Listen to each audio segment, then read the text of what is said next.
Right, so just looking at your scales, you sometimes seem a little bit unsure of each scale. You need to try and make sure you do practice them regularly. You should be doing a different group every time you practice the piano, and try now to really do a bit of memory work, okay? So that today, for instance, we did F major. I think it was in the left hand, but it doesn't matter which hand it is. You need to remember that there is B flat in F major, all right? And also that there are 2 octaves. Sometimes you're not sure about continuing on to the second octave, okay? It's only the C major scale, which is 1 octave, because that's the one we do hands together, okay? But that is only 1 octave because it is hands together. All your other scales, you should do 2 octaves each hand, okay? So F major, you need to remember the B flat.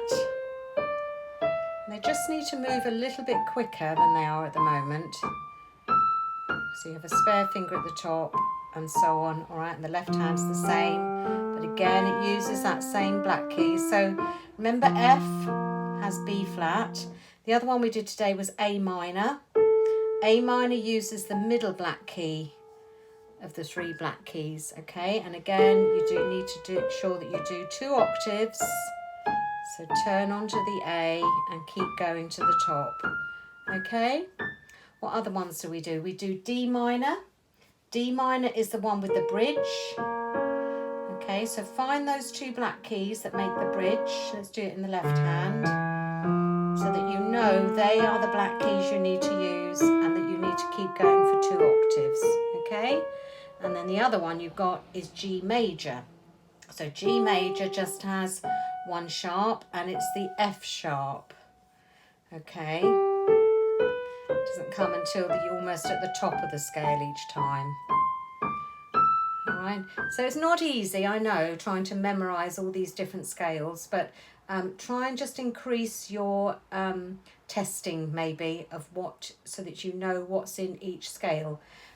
When you put your finger maybe in F major, on your F to start with, think, well, what black key have I got to use? Oh yes, it's the B flat, okay? You need to know that before you start playing each scale so that you're certain, all right?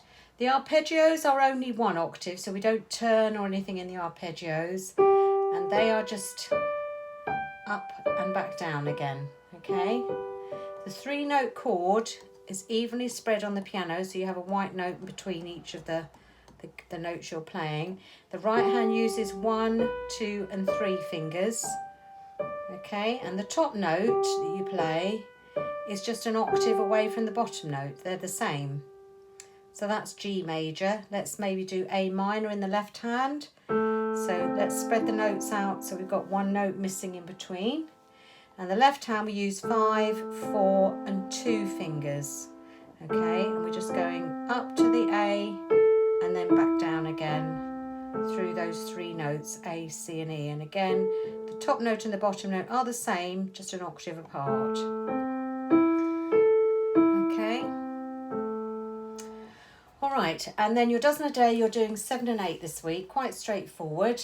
You're holding the middle C with your thumb and playing 3 repeated notes, moving up a step each time, all staccato.